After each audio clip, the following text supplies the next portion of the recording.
Hey guys, it's Spencer, and if you watch my channel, you know I'm on a mission to try out 150 golf shoes in 50 weeks to find the ultimate shoe for walking the course. Today I got a treat for you. Today is the Fore G112 spikeless golf shoe by G4.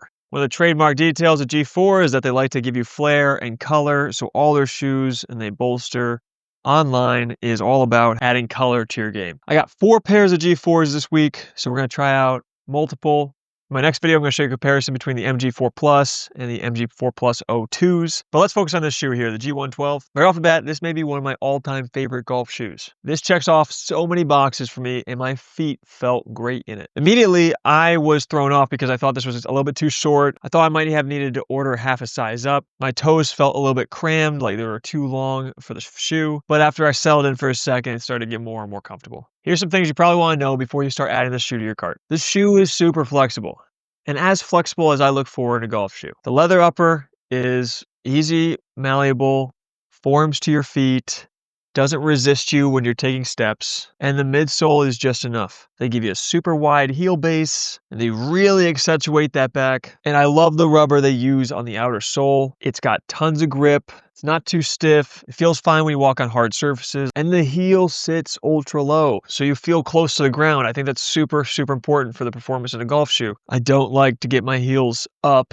and on my toes. I feel more slices, off balance, going through my swing. I can't stay stable. But even while wearing this shoe, I still felt like every step was giving me propulsion. I think because the shoe wants to bend right here, which is right where your foot naturally wants to bend and take the step. The foam they give you is soft and has really good memory, so it wants to go right back to its original shape, but it doesn't fight you too hard on bending. So it feels really easy and really natural to take steps in this shoe. So for walkability, I was blown away. I thought this shoe was amazing. I didn't want to take it off. I don't think this shoe is talked about enough in terms of comfort and performance. For sure, this shoe is ultra breathable. It's perforated everywhere around the leather. And I'm in an area in New England where it's like 30 degrees, 15 degrees every day right now. And I still didn't feel that cold in these. So I'm not saying it's a super warm shoe, but it's not that breathable where air is just coming through my shoe. And of course, like all the other G4 shoes, you get a cushiony massaging insole. It's like they put a bunch of little marshmallows inside your insole, so it massages your foot every step, and it's super deceiving. I think this is more of a parlor trick. When you put the shoe on, you're immediately gonna be like, wow, what an awesome feeling. I think over a long time, after walking the course all day, you might think this is a little bit annoying potentially, but right off the bat, it feels interesting. It feels new, it feels unique. So I think it's really smart they do it, because the first moment you put a shoe on, any G4 shoe you put on, feels pretty cool the second you put your foot in. Just the little bumps give you that nice massage on your foot. They actually kind of tickle. And then on the bottom of the shoe, even under the insole, a little bit extra cushioning. Apparently super hard to put the insole back in. Okay, back in. I also love the way that they do the upper. By putting the stitching all the way up here, I think that allows your foot to move more ergonomically and more naturally with the shoe. This whole half of your shoe is not a separate part of your shoe like a lot of shoes do. By having the part of the shoe connect from your heel all the way up to the front of your toes, makes that toe box area shorter, makes the whole shoe move more naturally around your foot.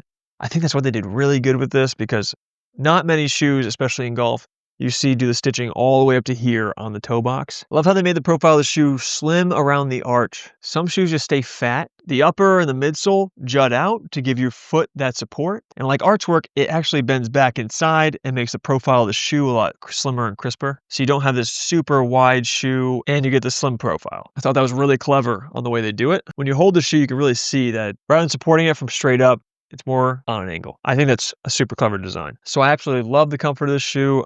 I thought I didn't want to take it off. Only bad side was the heel in G4s, and I'll talk about this in the other shoes, seemed to not be totally locked in. There was a little bit of wiggle room, but I didn't notice it as a negative in this shoe particularly. For comfort, I gave this the highest score so far, 9.6 out of 10. But for performance, mostly thanks to comfort, thanks to the low heel drop, close to the ground, good grip, easy to walk and easy to move in, not getting tired in it. I gave this shoe a solid 9. It doesn't do anything specifically amazing to help your performance, but it's got a really good base. You're going to stay low to the ground. You're going to feel great in your swing. I think your performance is going to do good in this shoe. And honestly, because of the comfort, if you're walking, I think your game's going to be better, longer in this shoe than any other shoe I've honestly tried on. So that's our review. This might be the best shoe I've had on the show yet. So for walkability, for walking the course, what the show is all about, this might be so far the best shoe I've tried on. Woo! Woo! We might have did it! So if you got any value out of this video or you want to support the channel, please subscribe, like this video, and if not, thank you for watching. Have a great day, and Merry Christmas.